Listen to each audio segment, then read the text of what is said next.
오늘 하나님 말씀 같이 듣겠는데 오늘 말씀은 제목은 성김의 종으로 오신 예수님이에요.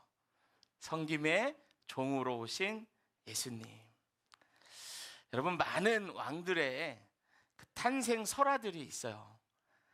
대부분의 왕, 아니 거의 모두라고 할 수도 있어요. 탄생 설화들을 보면은 이거 얘기해요. 우리 왕이 얼마나 대단한지 말이에요. 그래서 다른 나라 왕들하고 이렇게 차별된 우리는 능력 있는 왕이 있다, 이런 거에 집중하는 거예요. 그래서 어떤 왕은요 알에서 태어났다고 말하기도 해요. 태어나자마자 어떤 힘이 있어서 어떤 짐승을 죽였다, 막 이런 얘기도 하고요.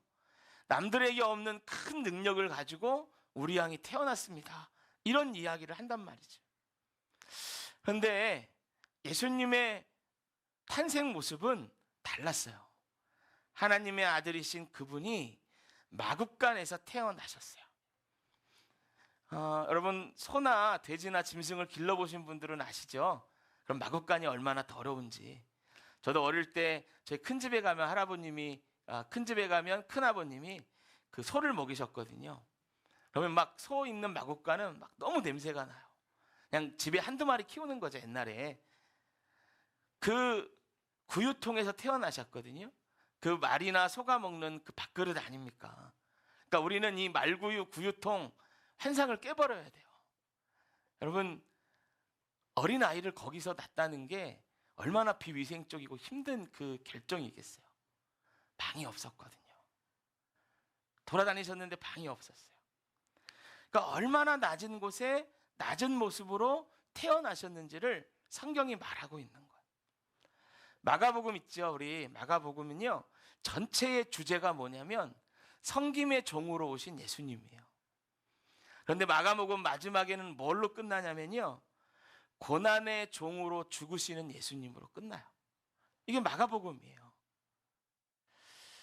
우리 주님은 늘 이렇게 말씀하셨어요. 나는 섬김을 받으려고 온 게 아니고 섬기려고 왔다, 이렇게 말씀하셨어요. 그리고 자기를 종으로 왔다라고 말씀하셨거든요. 여러분, 종이 어떤 사람인지 아시죠? 노예 아닙니까? 로마서 공부하면서 제가 종에 대해서 그 당시 문헌이 뭐라고 얘기했는지를 하나하나 다 말씀드린 적이 있는데, 생각해 보세요. 목욕물을 잘못 데웠다고, 주인이 아끼는 그릇을 깨트렸다고 잔인하게 죽임당한 존재가 노예들이었어요. 예수님 계실 때, 나셨을 때 그 로마의 사회는 종이 있었던, 노예가 있었던 시대란 말이에요. 사람이 아닌 짐승 같은 그런 여김을 받던 사람들이 종이고 노예였어요. 그런데 오늘 본문에 예수님이 이렇게 얘기하는 거예요. 인자가 온 것은 섬김을 받으려 함이 아니라 도리어 섬기려 하고 자기 목숨을 대속물로 주려 함이라. 할렐루야. 그리고 그 앞절에 보면 26절, 27절은 또 이렇게 말해요. 제가 읽어드릴게요. 너희 중에는 그렇지 않아야 하나니 너희 중에 누구든지 크고자 하는 자는 너희를 섬기는 자가 되고 너희 중 누구든지 으뜸이 되고자 하는 자는 너희의 종이 되어야 하리라. 한마디로 이런 거예요. 예수님 뭐라고 하시냐면, 얘들아, 내가 이렇게 살 거야. 그러니까 너희들도 이렇게 살아야 돼. 이 말씀을 하신 거예요. 예수님은요 섬김의 종으로 이 땅에 오셨고 자기 목숨을 내어주기까지 우리를 섬기셨고, 우리에게도 말씀하세요. 나처럼 섬기는 자가 되어라 말씀하세요. 여러분, 예수님처럼 우리가 섬기는 자로 살아가면 우리 주변의 사람이, 우리가 밟고 있는 그 땅이 어떤 모습이 될까? 신약 성경 중에요 빌레몬서가 있어요. 빌레몬서는 한 장이에요, 한 장. 그러니까 빌레몬서 2장 보시겠습니다 그러면 안 돼요. 1장밖에 없거든요. 그래서 성경을 잘 모르는 거죠. 그래서 빌레몬서는 딱 한 장 있는 그 성경이에요. 빌레몬서는 사도 바울이 빌레몬에게 쓴 편지거든요. 당시 빌레몬은 골로새 교회의 지도자였어요. 그에게는 노예가 한 명 있었거든요. 노예 이름이 오네시모예요. 그 당시에 노예를 소유하는 건 별로 이상한 일이 아니었죠. 오네시모가 주인인 빌레몬에게서 도망쳤어요. 그리고 성경에 오네시모가 어디서 등장하냐면 로마에서 등장해요. 여러분, 로마는 그 빌레몬이 도망친 곳의 그 옆 동네가 아니거든요. 먼 거리예요. 골로새에서 로마까지 먼 거리를 도망갔단 말이에요. 그 당시에 문헌에 보면 노예를 잡는 기관이 따로 있었어요. 로마에. 우리나라에도 도망친 노예를 잡는 추노꾼들이 있었잖아요. 그와 비슷한 거죠. 로마까지 갔다면 이런 거예요. 수사기관의 그 포위망을 뚫고 도망갔다는 거예요. 도망친 노예가 그 수사기관의 포위망을 뚫고 도망쳤다. 그러면 자동적으로 이걸 상상할 수 있어요. 그 당시에는 통행증, 신분증이 필요했거든요. 그러니까 오네시모가 이걸 위조한 거야. 그래서 로마까지 간 거예요. 어떻게 이 노예는 소유가 없어요. 다 주인 거거든요. 어떻게 그 돈이 많이 드는 위조 신분증, 통행증을 다 위조해가지고 가지고 있었을까? 어떻게 노예가 담대하게도 로마의 공식적인 문서를 위조할 수 있었을까? 여러분, 뭐라고 해도 이 오네시모가 로마까지 가려면요, 돈이 필요한 거예요. 돈이. 그냥은 안 되는 거예요. 신분증을 하나 살려고 해도 엄청나게 많은 돈이 들어가는 거죠. 그럼 생각해 보는 겁니다. 노예가 돈이 어디서 났을까 말이에요. 아니, 돈이 어디서 나서 통행증도 사고 신분증도 사고 그 먼 거리를 밥을 먹으면서 갈 수 있었을까? 한 가지죠. 주인의 물건을 훔친 거예요. 여러분, 빌레몬의 물건을 훔쳐서 경비를 마련한 거예요. 오네시모는, 그 종은 빌레몬의 집에서 어떤 사람이었을까? 아마도 유능한 사람이었을 거야. 빌레몬이요, 엄청 신뢰했던 사람이었을 것 같아요. 왜냐하면 주인의 물건 중에 갓 나가는 물건이 어디 있나, 그거를 알고 있었기 때문에 훔쳐가지고 도망간 거거든요. 그러니까 그런 주인의 사정을 속속들이 알 수 있었다는 건 주인이 믿고 그에게 맡겼다는 얘기잖아요.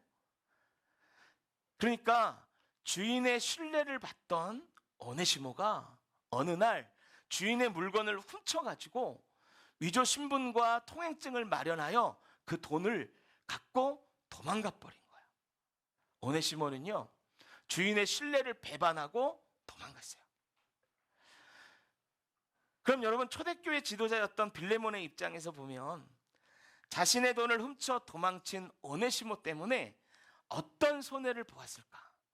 먼저는 재정적인 손해를 보았겠죠. 또 생각해 보세요. 빌레몬은 초대교회의 지도자란 말이에요. 그런데 초대교회 지도자의 집에서 노예가 도망친 걸 주변 사람이 알았을 때 뭐라 그랬을까요? 주변 사람이 수근수근 거렸을 거야. 저 기독교인이라며. 예수 믿는다며. 아니, 예수가 사랑하라고 가르쳤다며. 근데 어떻게 했길래 노예가 도망쳐? 저 사람도 별거 아니네. 주변 사람이 수근수근 했을 거야. 그러니까 여러분, 오네시모는 빌레몬에게 재정적인 손해만 끼친 게 아니에요. 주인의 체면과 평판, 자존심에도 막대한 손해를 끼치고요, 주인에게 수치심을 안겨준 거예요. 이런 오네시모가 로마로 도망갔죠. 거기서 누굴 만났게요? 바울을 만났어요. 사도 바울을 만났어요. 사도 바울을 만나서 전도를 받아 복음을 듣고 완전히 삶이 변화돼요. 그것을 보고요, 바울이 빌레몬에게 편지를 썼죠. 이게 빌레몬서라고 말씀드렸죠. 그 내용을 한마디로 얘기하면 이런 거예요. 빌레몬, 내가 편지에 쓰는 건데 있잖아, 오네시모를 좀 용서해줘. 용서해줘. 이걸 편지에 쓴 거예요. 근데 여러분, 이 편지를 누가 들고 오냐면 도망친 노예 오네시모가 직접 빌레몬에게로 와서 그 편지를 전해줘요. 아까 말씀드렸죠? 당시에 사법기관이 도망친 노예를 잡는 기관이 따로 있었다고. 이건 생명을 거는 거예요.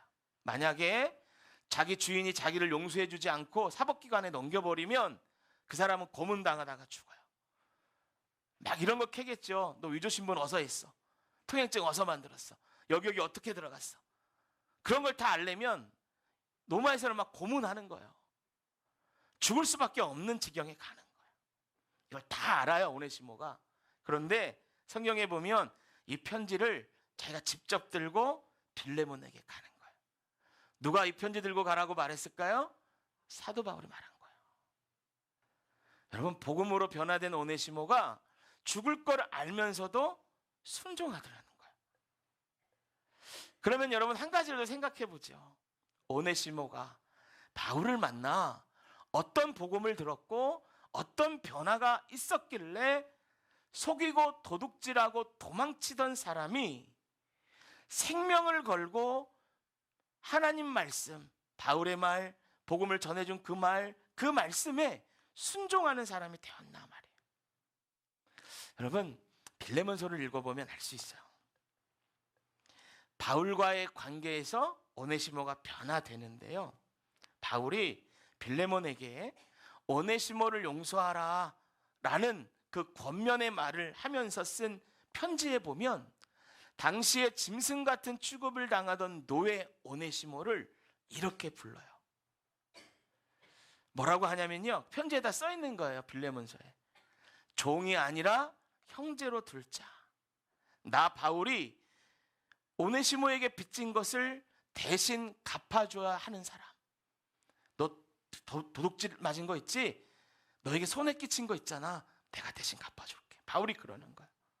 또 바울이요, 이렇게까지 얘기해요.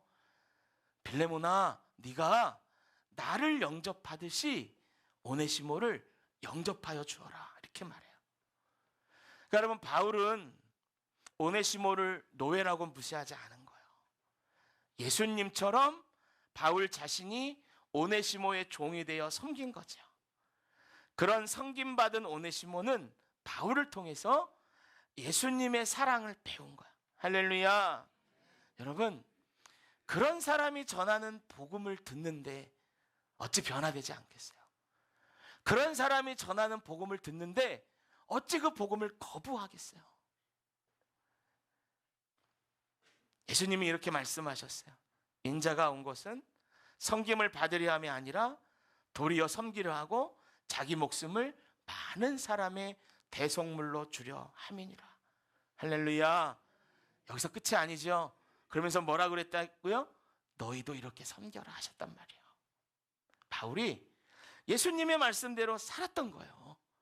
그랬더니 그를 만난 사람이 변화되더라는 거예요. 다른 사람이 되더라는 거예요. 할렐루야. 그럼 우리가 궁금하잖아요. 이거 궁금하지 않아요? 성경은 여기서 끝나거든요. 편지를 가져오고 바울의 당부를 읽는 데서 끝나요.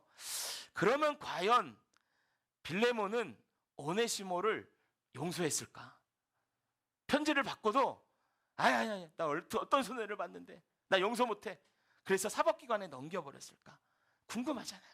성경이 안 나오거든요. 그럼 어땠을 것 같습니까? 마음속으로. 네. 또 입 밖으로 말씀하셨다가 망신당할 수 있으니까 마음속으로만. 여러분, 어떻다고 생각하세요? 성 에로니모나라는 사람, AD 300년대 살았던 사람이에요. 그분이 쓴 글이 있거든요. 거기에 보면 오네시모의 이후 얘기가 나와요. 뭐라고 되어 있냐면요, 그 후에 오네시모는 설교자가 되었고 에베소 지방의 감독이 되었다, 이렇게 나와요. 그 노예가 말이에요. 핍박 때에 오네시모는 믿는 자들과 함께 순교하였다, 이렇게 써 있어요. 그 글에. 그러니까 빌레몬이 오네시모를 용서해 준 거예요. 그러니까 살아있겠죠. 바울이 그랬듯이 빌레몬도요, 인자가 온 것은 섬김을 받으려 한 게 아니고 섬기고 자기 목숨을 많은 사람의 대속물로 주려 하심이라, 이 예수님의 말씀을 실천하며 살았던 거예요. 그런 사람들이 모여 있으니까 초대교회가 능력 있고, 그런 사람이 모여 있으니까 예수님이 이 땅에 오신 의미가 희석되지 않고 날마다 새롭게 그들에게 전파되어지더라는 얘기예요. 할렐루야. 여러분, 섬김의 삶에 있는 사람은 주변 사람을 변화시킵니다.